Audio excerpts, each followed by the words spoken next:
चंगाई, छुटकारा, पाप क्षमा, आनंद, शांति, अनंत जीवन, यह है ऐलान मसीह के क्रूस का। वह क्रूस जो गए 2000 वर्ष से पापी और कमजोर इंसान के लिए सामर्थ बन चुका है। परमेश्वर का पुत्र यीशु मसीह इंसान बनकर 2000 साल पहले धरती पर आया और पापियों की मुक्ति के लिए क्रूस पर बलिदान किया और स्वर्ग के आशीषों को हम पापियों के लिए धरती पर लाया। इसलिए बाइबल कहती है कि परमेश्वर ने जगत से इतना प्रेम रखा कि उसने अपना इकलौता पुत्र दे दिया, ताकि जो कोई उस पर विश्वास करे वह नष्ट ना हो परंतु अनंत जीवन पाए।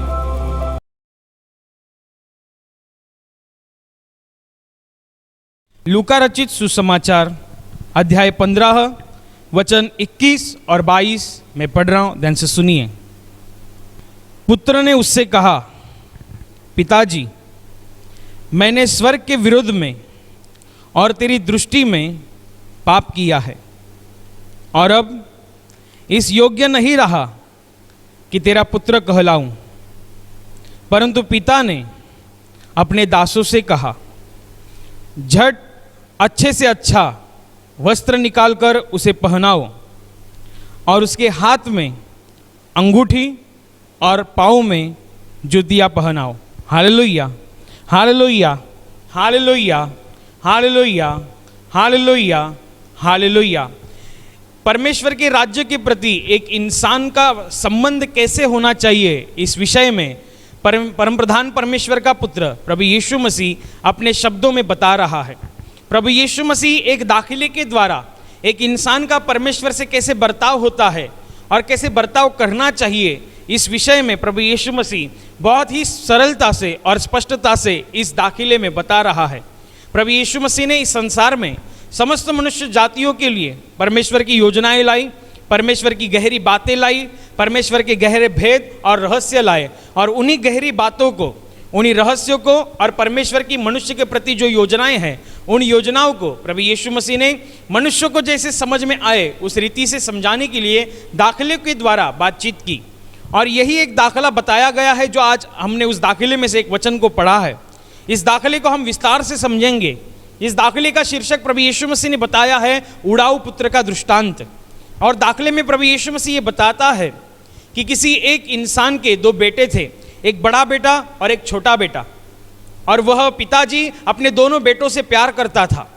और उसमें से जो छोटा बेटा होता है वह अपने हिस्से की जायदाद अपने पिता से मांगता है, वह अपने हिस्से की संपत्ति पिता से मांगता है, वह अपना अधिकार मांगता है। और पिता अपने बेटों पर प्रेम करता है, इसलिए वह उस छोटे बेटे की जो मांग थी उस मांग को वो पूरा करता है। छोटे बेटे ने जो उसके पास जो मांगा था वो उसे दे देता है, वो बंटवारा करता है। और छोटे बेटे के हिस्से में जितनी संपत्ति आती है, जितनी धन दौलत आती है, वो सब अपने बेटे को वो सौंप देता है। और छोटा बेटा वो धन दौलत उसके हिस्से की धन दौलत पाने के बाद कुछ दिन तक वो अपने पिता के साथ रहता है और कुछ दिन बीतने के बाद वो अपना सारा कुछ इकट्ठा करके अपने पिताजी का घर छोड़ देता है। इस दृष्टांत में आगे जाके प्रभु यीशु मसीह ने ये बताया है कि यह छोटा लड़का, ये छोटा बेटा अपने पिताजी के पास हिस्सा मांगकर, अपने पिताजी के पास से उसकी जायदाद मांगकर, उसके नाम की जायदाद मांगकर वो कुछ दिन अपने पिता के साथ रहता है और कुछ दिन बीतने के बाद अपनी सारी जायदाद जो उसके नाम की थी, उसके हिस्से की थी, वो सब इकट्ठा करके वो कोई दूर दराज चला जाता है, वो किसी अन्य गांव में, अन्य देश में चला जाता है। और बाइबल में आगे ये बताया गया है कि वह छोटा लड़का अपने हिस्से की सारी जायदाद, अपने हिस्से की सारी संपत्ति चैनबाजी में, सुख विलास में उड़ा देता है। वो उससे आरामबाजी करता है, चैनबाजी करता है, सुख विलास की चीज़ें करता है और सारी संपत्ति उड़ा देता है। सब कुछ जो उसके हिस्से में आया था, जो पिताजी के द्वारा उसके हिस्से में जो कुछ भी आया था, वे सब के सब वो चैनबाजी आनंद विलास करने में सारी जायदाद को वो उड़ा देता है। और बाद में एक दिन ऐसा भी आता है कि उसके पास सब कुछ खत्म हो जाता है। और आगे जाके बाइबल बताती है कि जिस देश में वो चला गया था, उस देश में उसने सारी संपत्ति को अपने आनंद विलास की, सुख विलास की चीज़ों में उड़ा दिया, और उसी देश में अकाल पड़ गया, भूखमरी आ गई, और वहाँ पे अन्न और वस्त्र का अकाल पड़ गया। वहाँ पे खाने के लाले पड़ चुके थे, वस्त्र पहनने के लाले पड़ चुके थे। इतनी बहुत कठिन समय उस देश का आया था। और बाइबल में लिखा गया है, ये तो अपनी जायदाद पूरी गंवा चुका था, और उसको ऐशो आराम में रहने की आदत लग चुकी थी। वो बहुत ही अमीर घराने से था, अमीर घराने से वो ताल्लुक़ रखता था, और इसलिए उसे ऐशो आराम में रहने की आदत लग चुकी थी। लेकिन सब कुछ तो उसने गंवा दिया, अभी उसके पास कुछ नहीं है। इसलिए उसको दिन की ज़रूरतों को पूरा करने के लिए भी उसके पास कुछ नहीं है। अभी क्या करे? उसको जीवन जीने के लिए बहुत सारी कठिनाइयाँ आ रही थी। तो इसलिए उसी देश में कोई एक रहिवासी था, वहाँ का मूल निवासी, उसके यहाँ पर ये उड़ाऊ पुत्र काम के लिए रह गया। क्यों? क्योंकि दिनचर्या की जो उसकी ज़रूरतें हैं उसे वो पूरा करने के लिए उसके पास कुछ नहीं था, और वो ज़रूरतों को पूरा करने के लिए वो उसी देश के किसी मूल निवासी के पास काम के लिए रहा था। और उसका वो काम के लिए रहा था, तो उसके पास एक काम था, वो काम था सूअरों को चराने का। और वो सूअरों को चराने का कामकाज करता था, और उससे उसको कुछ वेतन मिलता था, कुछ पगार मिलता था, उसका कुछ उसे मुबदला मिलता था। लेकिन बाइबल ये बताती है कि वो तो सूखा पड़ा हुआ देश था, वहाँ पे तो भूखमरी आ चुकी थी, वहाँ पे बहुत बड़ा अकाल पड़ चुका था। और इसलिए वो जो काम करता था, उस काम के प्रति जो उसे मुबदला मिलता था, जो उसे वेतन मिलता था, वो बहुत ही कम था। वो इतना कम था कि वो अपना पेट भी नहीं भर सकता था। एक दिन का खाना भी वो पूरी रीति से खा नहीं सकता था। एक दिन का पूरा खाना भी उस वेतन से वो पा नहीं सकता था। इसलिए बाइबल में प्रभु यीशु मसीह ने इस दाखिले में बताया है कि जब वह उस सूअरों को चराने का काम करता था, सूअरों को संभालने का, उनको नहलाने का काम करता था, तो बाइबल बताती है कि सूअरों के सामने जो कुछ भी अन्न डाला जाता था, जो कुछ भी सेंग डाली जाती थी, उस अन्न को खाने की ये इच्छा रखता था। क्यों? क्योंकि जो कुछ भी उसको उस काम के बदले पगार मिल रही है, जो कुछ भी उसको उस काम के बदले मुबदला मिल रहा है, उस मुबदले के प्रति उसकी एक समय की भूख भी अच्छी रीति से क्षम नहीं पाती थी। वो अपने एक समय की भूख को अच्छी रीति से क्षमा नहीं पाता था। उसको आधा खाना खाकर ही वो गुजारा करता था, आधे पेट वो गुजारा करता था। इसलिए वो सूअरों के सामने पड़ा हुआ खाना खाने की लालसा रखता था कि वो सूअरों के सामने जो पड़ा है वो खा के मैं मेरा पेट पूरा भर सकूं, वो खा के मैं मेरे पेट की आग क्षमा सकूं, ऐसे उसे लगता था। और उस रीति से वो कार्य भी करता था। सूअरों के सामने पड़े हुए अन्न को खाने के लिए वो मजबूर था। क्योंकि उसका पेट आधा ही भरता था, क्योंकि वहाँ पे उसको जो वेतन मिलता था, जो पगार मिलती थी, वो बहुत ही कम थी, क्योंकि उस पूरे के पूरे देश में भूखमरी आ चुकी थी। वहाँ पे पूरे के पूरे देश में अकाल पड़ चुका था, अन्न और वस्त्र के लाले पड़ चुके थे। ऐसे देश में अभी वो रह रहा है, बहुत ही हालत और कठिनाइयों से भरा जीवन वह जी रहा है। बाइबल में बताया गया है कि ये दिन ब दिन चलता रहा।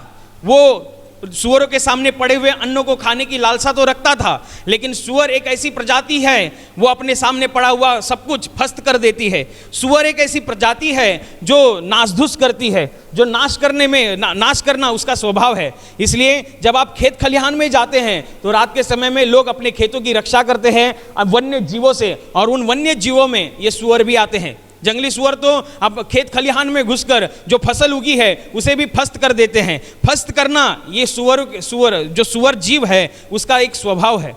तो उसके सामने जो कुछ भी खाना डाला जाता था वो झट से फस्त कर देते थे।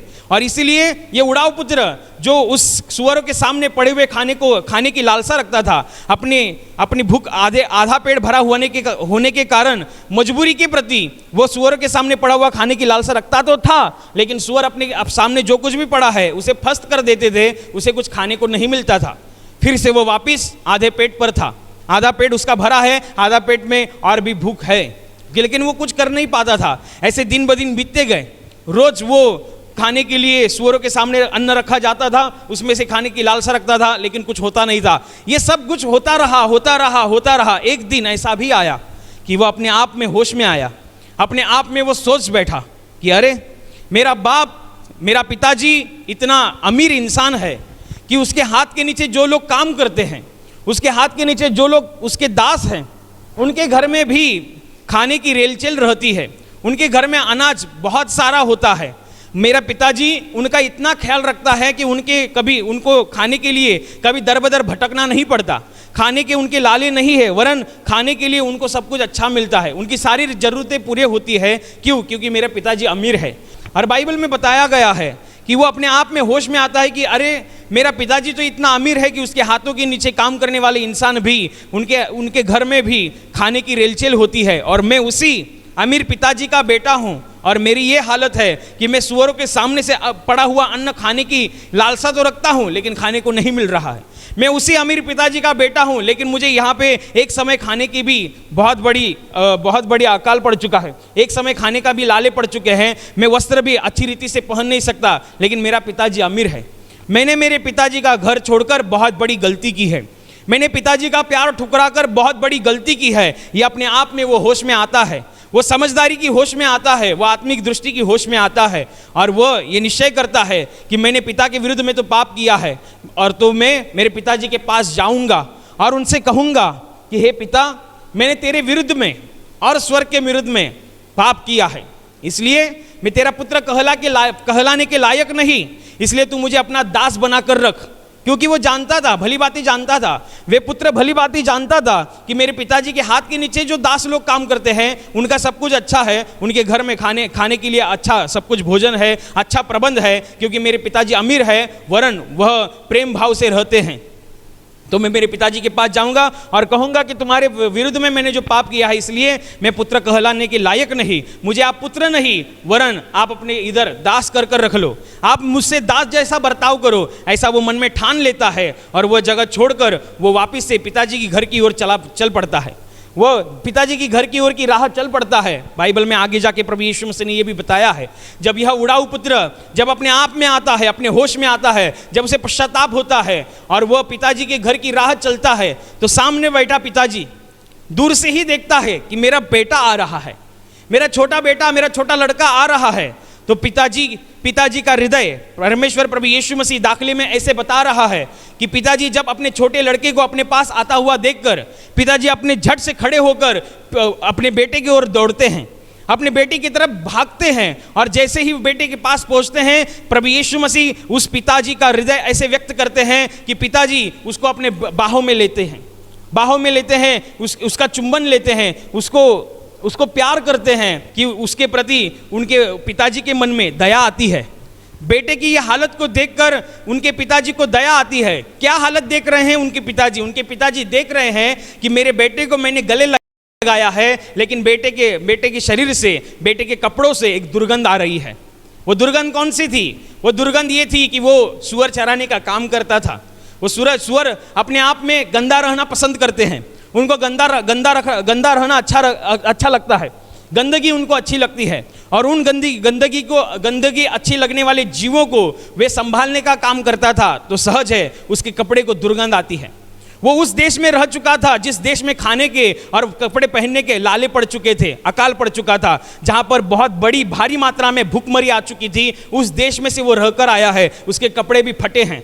जो काम करके उसको जो पगार मिल रही थी, उस पगार में वो एक वक्त का खाना भी पूरा नहीं खा पाता था, तो वो कपड़े कहाँ से लेगा? जो कुछ भी कपड़े थे वो फटे थे, जो कुछ भी कपड़े थे वो मैले थे। वो जब बाइबल में प्रभु यीशु मसीह इस बात के बारे में जिक्र कर रहा है कि जब अपने बेटे को अपने पास आता हुआ देखकर पिताजी दौड़ता है और उसे अपनी बाहों में लेता है, उसे प्यार करता है, और बाइबल बताती है कि जब पिताजी उससे प्यार करता है, तब वह लड़का अपने आप में आया हुआ, होश में आया हुआ कहता है कि पिताजी, मैंने तुम्हारे विरुद्ध में और स्वर्ग के विरुद्ध में पाप किया है, मैं आपका पुत्र कहलाने के लायक नहीं। ये सुनकर पिताजी, बाइबल में बताता है, बाइबल हमें बताती है, प्रभु यीशु मसीह इस दाखिले में स्पष्टता से बताते हैं कि पिताजी ये सुनकर अपने दासों को आज्ञा करते हैं, अपने दासों को फरमान छोड़ते हैं, जाओ झट से जाओ और अच्छे से अच्छा वस्त्र लाकर मेरे बेटे को पहनाओ, अच्छी और भारी सी बहुत कीमती अंगूठियां लाओ और मेरे बेटे के हाथों में अंगुलियों में डालो, और अच्छे से अच्छे जूते लाओ और मेरे बेटे के पैरों में उसे डाल दो, और जाओ अच्छी बड़े भोजन की तैयारी करो, बड़ी बड़ी मेजबानी रखो और आनंद मनाओ, क्योंकि मेरा यह बेटा जो मर गया था वो जिंदा हो गया है और जो गुम गया था वो वापस मिल गया है, इसलिए सब लोग आनंद मनाओ।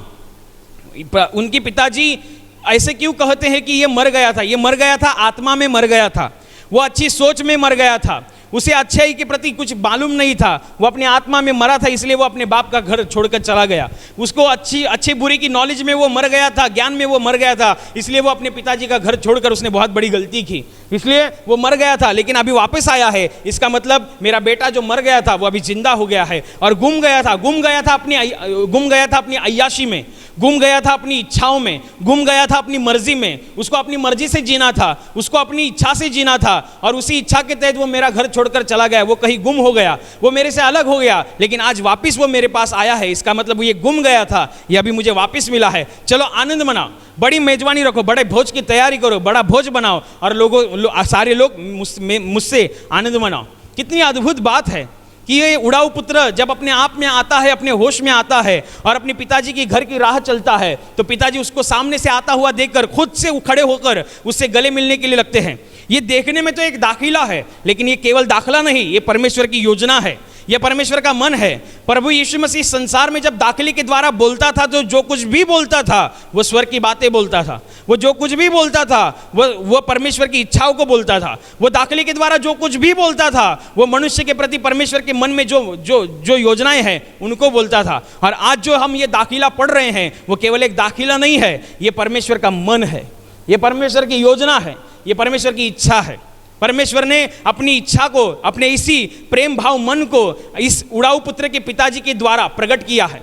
प्रभु यीशु मसीह कहता है कि जैसे ही उड़ाऊ पुत्र अपने होश में आकर अपनी पश्चातापी बुद्धि से जब अपने पिताजी की घर की राह चलता है, तो पिताजी सामने से उसे आता हुआ देखकर झट से उसके पास जाते हैं और उसे बाहों में लेते हैं और उससे प्यार करते हैं। और उसी प्यार करते वक्त उनको ये पता चलता है कि मेरे बेटा बहुत कष्ट भरा जीवन जीकर आया है, वो भूखमरी से अधमरा हो चुका है, ये बहुत ही कठिनाइयाँ भरा जीवन जी चुका है। मैं उसका पिताजी जो अमीर हूँ, लेकिन ये बहुत ही शर्मिंदगी भरा जीवन जीकर आया है। ये अपने आप में समझने वाली बात है कि जिसका बाप अमीर है, जिसके पिताजी बहुत अमीर है, जिनके हाथों के नीचे काम करने वाले लोग, काम करने वाले दास, उनको किसी चीज़ की कमी नहीं है, लेकिन उसका बेटा कहीं जाकर दूर दराज देश में, दूर दराज गांव में सूअरों को चरने का काम कर रहा है, सूअरों के सामने पड़ा हुआ अन्न खाने की लालसा को रख रहा है। कितनी शर्मिंदगी भरा जीवन था उसका, कितनी शर्मिंदगी भरा, अपने आप में शर्मिंदगी भरा था, अपने आप में वो बहुत ही कठिनाई भरा था, अपने आप में वो बहुत ही कष्टता से भरा था। उसको इतनी कष्ट करने की जरूरत नहीं थी, अपने आप में इतना शर्मिंदगी भरा जीवन जीने की जरूरत नहीं थी, क्योंकि उसके पिताजी बहुत ही अमीर थे। लेकिन उसने गलती की, क्या गलती की? अपने पिताजी का घर उसने छोड़ दिया, अपने पिताजी के प्यार को उसने ठुकरा दिया और वो अपनी मर्जी से जीने लगा, वो अपनी इच्छा से जीने लगा। उसको ऐसे लगा कि मेरी मर्जी, मेरी इच्छा, मुझे जो अच्छा लगता है वो मैं करूंगा, मुझे जो अच्छा नहीं लगता वो मैं नहीं करूंगा। वो अपनी मर्जी से जीना चाहता था और पिताजी ने उसको रोका नहीं,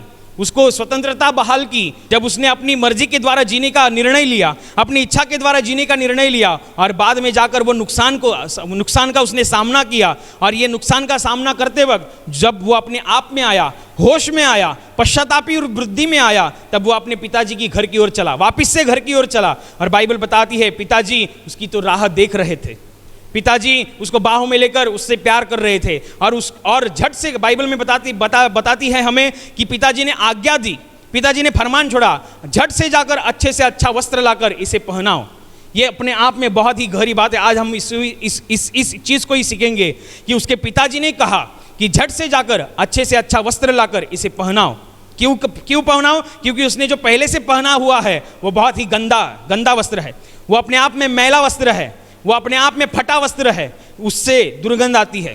क्योंकि वो सूअरों को चराने का काम करता था, वो उस देश में रहकर आज आया था जिस देश में भूखमरी थी, जिस देश में अन्न और वस्त्र का अकाल पड़ चुका था, उस देश से वो आया था। बहुत ही कष्टता भरा जीवन ये जिया है, ये उसके पहने हुए कपड़े बताते थे। और इसीलिए ही पिताजी ने उसको उसकी तरफ देखते हुए और उसकी भीतर से जो दुर्गंध आती है उसको महसूस करते हुए अपने लोगों से कहा, झट से अच्छा वस्त्र लाकर इसे पहनाओ, अच्छे से अच्छा वस्त्र लाकर इसे पहनाओ। ये इस बात के बारे में सबूत था कि अब अभी वापिस से वो एक महिमा भरा जीवन जीने की शुरुआत कर रहा है। अच्छे से अच्छा वस्त्र पहनना ये इस बात का प्रतीक था कि ये वापिस से अभी अपने आप में अच्छाई भरा और सुंदरता से भरा जीवन जीने के लिए तैयार है।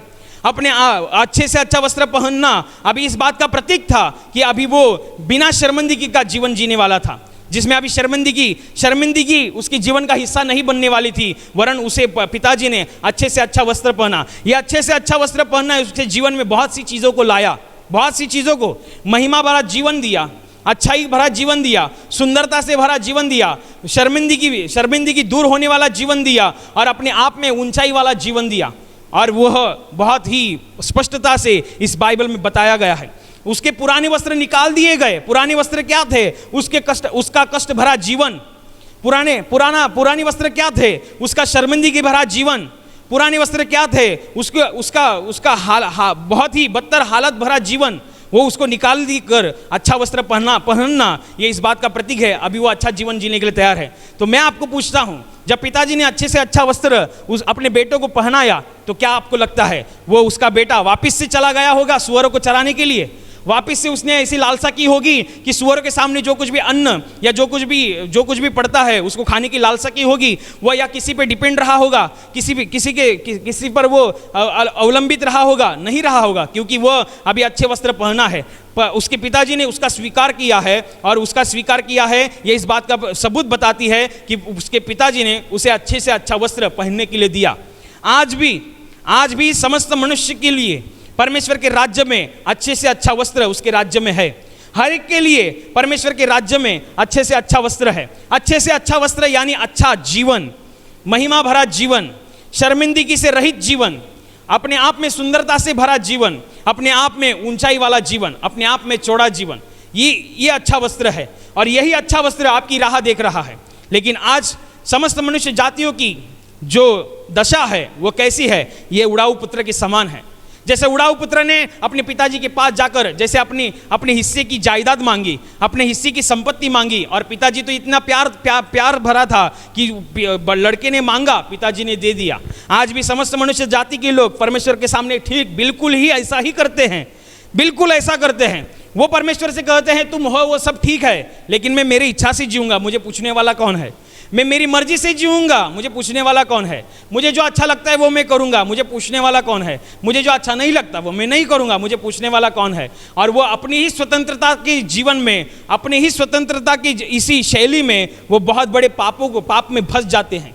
लोग आज भी अपनी मर्जी से जीने के कारण परमेश्वर की इच्छाओं को, परमेश्वर की मर्जी को या परमेश्वर की बातों को वह नज़रअंदाज करके मनुष्य जो आज अपनी रीति से जी रहे हैं, इसलिए वह महामारी का सामना कर रहे हैं। इसलिए वो बहुत बड़ी कठिनाइयों का सामना कर रहे हैं, इसलिए वो महामारी का सामना कर रहे हैं, इसलिए वो तकलीफों भरा जीवन जी रहे हैं। आज कितने लोग हैं, आज आप समाचार देखते होंगे, अखबार पढ़ते होंगे, तो उसमें ये बताया गया है कितने लोग ऐसे हैं जो अपने आप में अमीर है, दिखने में बहुत ही सुंदरता है, लोग उनके पीछे पागल है, लेकिन उनके जीवन में शांति न होने के कारण वो आत्महत्या कर बैठते हैं। ध्यान रखना, पैसा शांति को लाता नहीं, आपका नाम शांति को नहीं लाता, आपका जो रुतबा है वो शांति को नहीं लाता। असली शांति तो स्वर्ग से आती है, असली शांति तो परमेश्वर की ओर से आती है। इसलिए इस संसार में अगर आपको अच्छा जीवन जीना है, परमेश्वर का हस्तक्षेप आपके लिए अनिवार्य है। बहुत से लोग कितनी कठिनाइयों में, घर में एक बीमार पड़ता है, एक अच्छा हो जाता है, तब तक दूसरा बीमार पड़ता है, दूसरा बीमार है उसके लिए पैसा खर्च किया जाता है, तब तक तीसरा बीमार पड़ता है, अनाज रुकता नहीं, घर में पैसे टिकते नहीं, किसी से उधार लेना पड़ता है, किसी से ब्याज से उठाना पड़ता है। निराशा, हर वक्त निराशा आती है। कोई अच्छा काम करने जाओ तो अच्छा काम नहीं होता है। क्यों नहीं हो रहा है? क्यों नहीं आपको परमेश्वर का वरद हस्त प्राप्त हुआ है? क्यों नहीं परमेश्वर का हाथ आपके ऊपर है? क्योंकि आप अपनी इच्छा से जी रहे हैं, आप अपनी मर्जी से जी रहे हैं, आप परमेश्वर की इच्छाओं को अपने जीवन में नहीं ला रहे हैं। इसलिए आप अपनी इच्छा के जीने के कारण आपके जीवन का वस्त्र मैला हो चुका है, आपके जीवन का वस्त्र फट चुका है, आपके जीवन के वस्त्र से दुर्गंधी आ रही है, बिल्कुल उसी तरह जिस तरह उड़ाऊ पुत्र के बदन से आ रही थी। बिल्कुल उसी तरह जैसे उड़ाऊ पुत्र ने जो वस्त्र पहने थे, जो फटे थे, जो मैले थे, और उसके फटे, मैले और दुर्गंध युक्त कपड़े इस बात के बारे में बता रहे थे कि ये कठिनाई भरा जीवन जीकर आया है, ये भूखमरी भरा जीवन जीकर आया है, ये अकाल भरा जीवन जीकर आया है, अपने आप में वो बहुत ही शर्मिंदगी भरा जीवन जीकर आया है। तो आपके जीवन में बहुत ही कठिनाई है, बहुत समस्याएं हैं, बहुत दुख है, आप निकलने का प्रयास कर रहे हैं, उतना ही फंस रहे हैं, आपको किसी भी चीज़ की आशीष नहीं है, आपको छोटी छोटी चीज़ों के लिए, जिंदगी में छोटी छोटी चीज़ों के लिए आपको अगर स्ट्रगल करना पड़ रहा है, इसका मतलब आपके जीवन के वस्त्र फटे हैं, आपके जीवन के वस्त्र फटे हैं। आपको वस्त्र बदलने चाहिए, आपको ऐसे वस्त्र चाहिए जो आपको महिमा प्रदान करे, आपको ऐसे वस्त्र चाहिए जो अच्छा जीवन प्रदान करे, आपको ऐसे वस्त्र चाहिए जो अपने आप में ऊंचा जीवन जीने के लिए आपका सीना चौड़ा करे, आपको ऐसे वस्त्र चाहिए जो अपने आप में शांति से भरे हैं, और ये वस्त्र केवल और केवल एक ही दे सकता है, वह है परमेश्वर। जैसे उस पुत्र ने अपने दिमाग लगाया, अपने होश में आया, अपनी शुद्धि में आया, और उसने ये बात को जान लिया कि मेरा बाप तो इतना अमीर है कि उसके हाथों के नीचे काम करने वाले इंसान को किसी भी चीज़ की कमी नहीं होती, वरन मैं उसका पुत्र, और मुझे एक वक्त के खाने के लिए रोना पड़ रहा है, मुझे एक वक्त के खाने के लिए जानवरों के सामने अपने घुटने टेकने पड़ रहे हैं, इतनी बदतर हालत में जी रहा हूँ, वरन मेरा पिताजी अपने आप में अमीर है, वो मुझे झट से इस अवस्था से निकाल सकता है, लेकिन मैंने उसके विरुद्ध में पाप किया है, इसलिए मैं उसका पुत्र कहलाने के लायक नहीं। अगर उसने पुत्र नहीं तो नहीं, वरन मुझे अपना दास कहकर ही मुझे अपने पास तो ले ले, मेरा स्वीकार तो कर ले। लेकिन पिताजी प्यार से भरा था, पिताजी का हृदय परमेश्वर प्रभु यीशु मसीह ऐसे बयां करता है, पर बेटे को सामने से आता हुआ देखकर वो झट से गले लगाता है, वो झट से उससे प्यार करता है, और उसके बदन की जो कपड़े की हालत देखकर, उसके शरीर से जो दुर्गंध आती हुई देखकर अपने दासों को कहता है, उत्तम वस्त्र लाओ और इसे पहना। उत्तम वस्त्र पहले से ही उसके घर में था, उत्तम वस्त्र। आप जो दुख में है, आप कठिनाई में है, आपके जीवन के वस्त्र फटे हैं, आपको अच्छे वस्त्र की जरूरत है, लेकिन आपका अच्छा वस्त्र किसी इंसान के पास नहीं मिलेगा, किसी इंसान के पास। बहुत से लोग ये गलती कर बैठते हैं, बाइबल में इस गलती के बारे में जिक्र भी लिखा है। ये जो हमने जो दृष्टांत पढ़ा है, इस दृष्टांत में इस बात के बारे में जिक्र भी है कि लोग ये गलती करते हैं। क्या गलती करते हैं?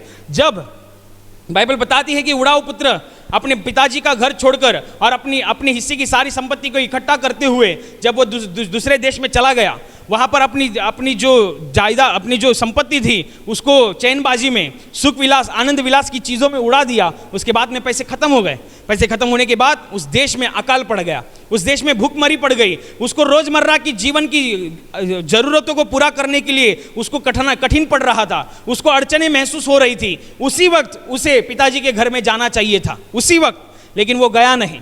क्यों गया नहीं? क्योंकि परमेश्वर मनुष्य की मनों की दशा बताने के लिए बता रहा है।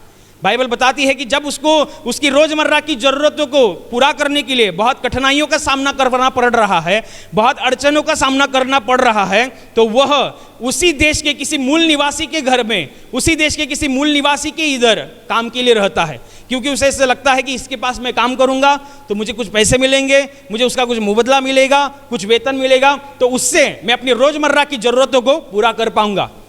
ध्यान में रखना, मैं क्या बताना चाहता हूं, मैं क्या बताने जा रहा हूं, कि वो रोजमर्रा की जीवन जीने, रोजमर्रा की जरूरतों को पूरा करने के लिए उसको कठिनाई पड़ रही थी। वो तभी मुश्किल में था, तभी वो तकलीफ में था, और उसी तकलीफ में उसको पिताजी के घर में जाना चाहिए था, लेकिन वो गया नहीं। उसको ऐसे लगा इसके घर में काम करूंगा ना तो पैसे मिलेंगे ना, तो मैं ऐसा करूंगा तो मैं वैसा करूंगा। उसने अपना गणित लगाया। आज लोग ऐसा ही करते हैं।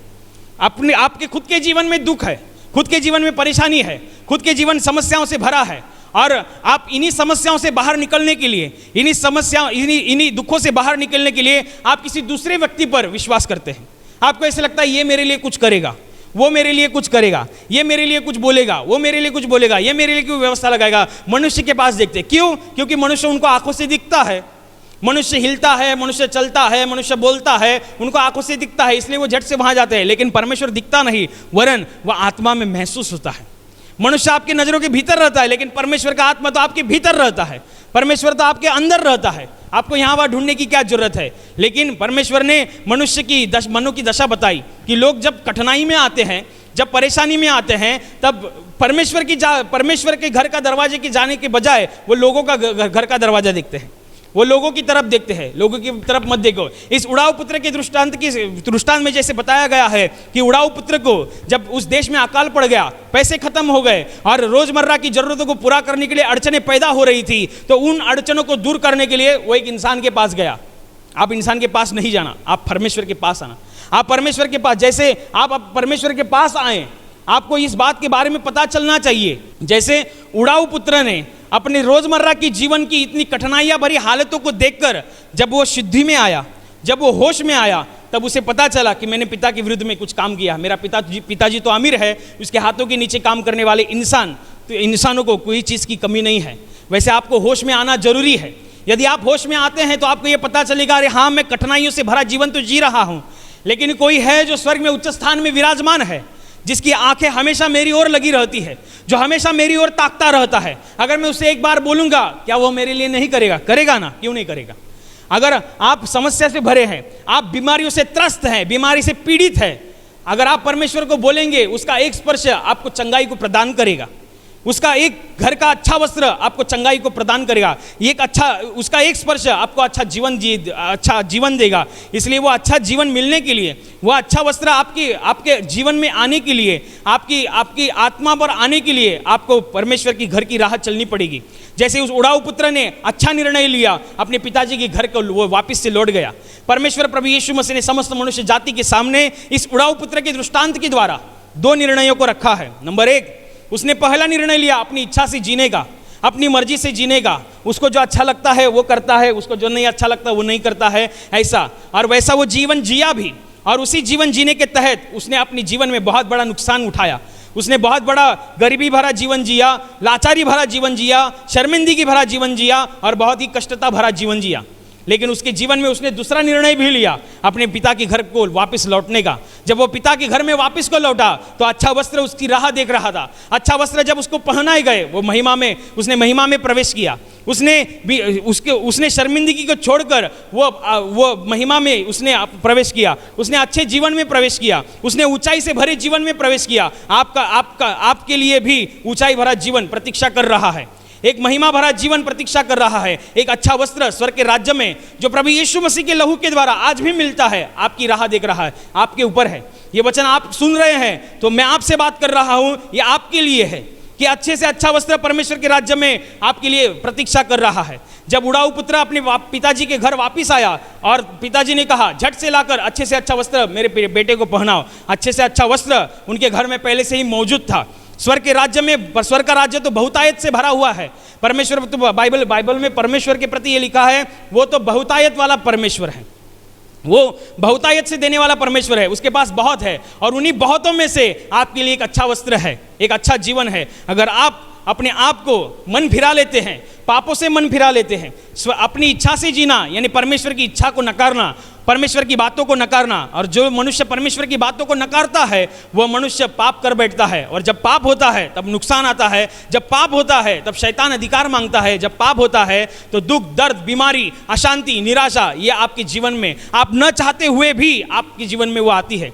यदि आपको इन सबों से अपने आप को मुक्त करना है, अपने घराने को मुक्त करना है, आपको अच्छे वस्त्र की जरूरत है जो परमेश्वर की ओर से आते हैं।